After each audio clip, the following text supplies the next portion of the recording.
강남에 집을 가진 70대 부부가 계십니다. 10억이 넘는 아파트입니다. 누가 봐도 안전해 보입니다. 최고 입지니까요.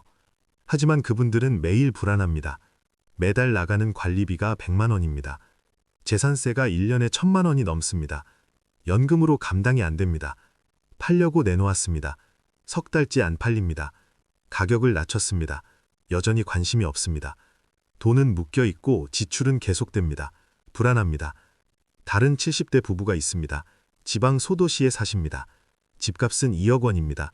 관리비는 20만 원입니다. 재산세는 1년에 30만 원입니다. 여유롭습니다. 팔 생각도 없습니다. 이곳에서 평생 살 겁니다. 편안합니다.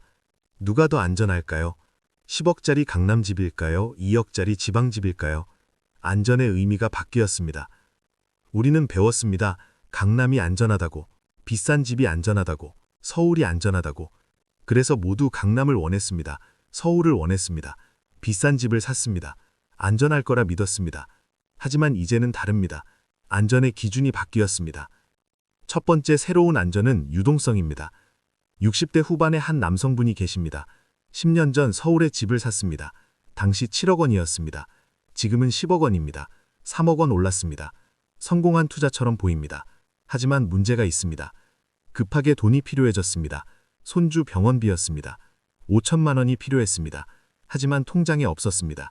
모든 돈이 집에 묶여 있었습니다. 집을 팔까 생각했습니다. 하지만 쉽지 않았습니다. 금매로 내놓으면 손해입니다. 제값 받으려면 몇 달 걸립니다. 결국 대출을 받았습니다. 이자를 내기 시작했습니다. 그때 깨달았습니다. 10억짜리 집이 있어도 당장 쓸 돈이 없으면 소용없다는 걸, 유동성이 없으면 불안하다는 걸, 집값이 높다고 안전한 게 아니라는 걸, 언제든 현금으로 바꿀 수 있어야 진짜 안전이라는 걸. 반면 유동성이 있는 분은 다릅니다. 같은 나이에 한 여성분이 계십니다. 집은 5억 원짜리입니다. 하지만 현금이 2억 원 있습니다. 배당주와 예금에 나눠놨습니다. 급한 일이 생기면 바로 쓸 수 있습니다. 매달 배당금도 들어옵니다. 안정적입니다. 불안하지 않습니다. 이것이 진짜 안전입니다. 두 번째 새로운 안전은 대출 없음입니다. 60대 초반의 한 분이 계십니다. 5년 전 집을 샀습니다. 가격이 7억 원이었습니다. 대출을 4억 원 받았습니다.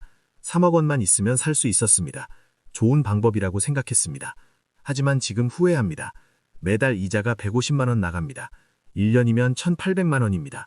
5년 동안 9천만 원을 이자로 냈습니다. 큰 돈입니다. 집값은 오히려 떨어졌습니다. 지금 6억 원입니다. 1억 원 손해입니다. 이자까지 합치면 2억 원 손해입니다. 원금을 갚으려 해도 어렵습니다. 연금으로는 이자만 내기도 빠듯합니다. 원금은 손도 못 댑니다.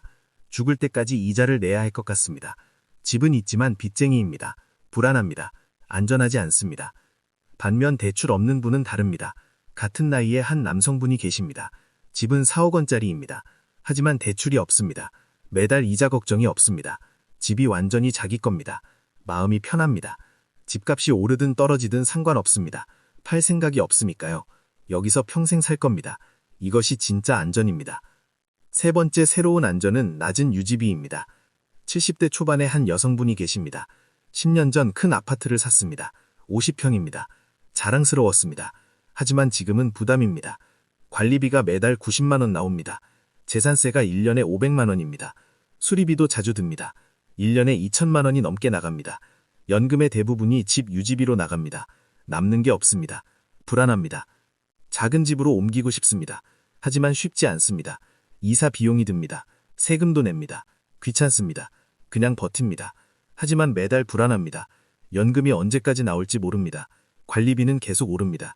감당할 수 있을지 걱정입니다. 반면 유지비가 낮은 분은 다릅니다. 같은 나이에 한 남성분이 계십니다. 25평 아파트에 삽니다. 관리비는 30만 원입니다. 재산세는 1년에 100만 원입니다. 부담이 없습니다. 연금으로 충분히 감당합니다. 남는 돈으로 여행도 갑니다. 취미생활도 합니다. 여유롭습니다.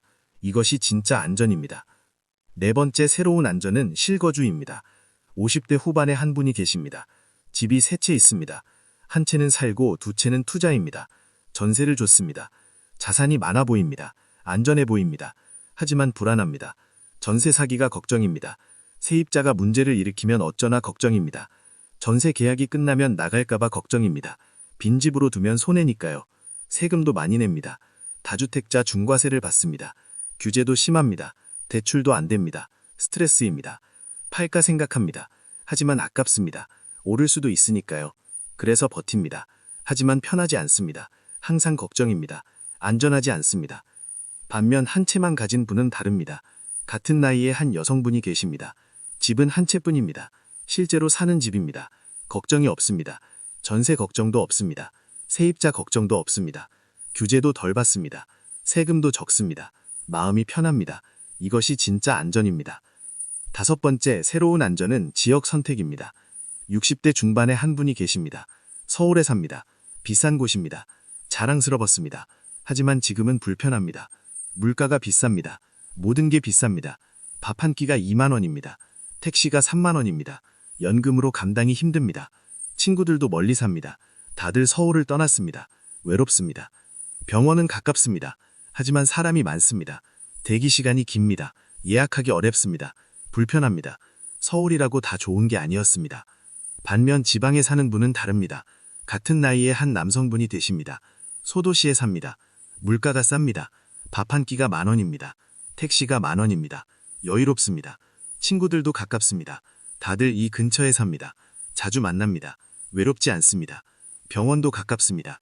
대기 시간이 짧습니다. 예약하기 쉽습니다. 편합니다. 지방이라고 나쁜 게 아니었습니다. 오히려 좋습니다. 이것이 진짜 안전입니다. 정리하겠습니다. 이제 안전의 의미가 바뀌었습니다. 비싼 집이 안전한 게 아닙니다. 강남이 안전한 게 아닙니다. 서울이 안전한 게 아닙니다. 진짜 안전은 다른 것입니다. 유동성이 있어야 안전합니다. 언제든 현금으로 바꿀 수 있어야 합니다. 대출이 없어야 안전합니다. 빚에서 자유로워야 합니다. 유지비가 낮아야 안전합니다. 부담 없이 살 수 있어야 합니다. 실거주해야 안전합니다. 한 채만 가지고 살아야 합니다. 적절한 지역을 선택해야 안전합니다. 물가와 생활비를 고려해야 합니다. 이것이 2025년의 안전입니다. 예전 기준을 버리십시오. 새 기준을 받아들이십시오. 비싼 집에 집착하지 마십시오. 강남을 맹신하지 마십시오. 서울만 고집하지 마십시오. 진짜 안전을 추구하십시오. 유동성을 확보하십시오. 빚을 청산하십시오. 유지비를 낮추십시오. 한 채만 가지십시오. 적절한 곳으로 가십시오. 이것이 현명한 선택입니다. 이것이 진짜 안전입니다. 과거의 성공 법칙은 이제 통하지 않습니다. 시대가 바뀌었습니다. 기준이 바뀌었습니다. 안전의 의미가 바뀌었습니다. 새 시대에 맞게 생각하십시오. 행동하십시오. 여러분의 선택이 진짜 안전하기를 바랍니다. 편안한 노후를 보내시길 바랍니다. 불안하지 않으시길 바랍니다. 이 영상이 도움이 되셨다면 구독과 좋아요 부탁드립니다. 감사합니다.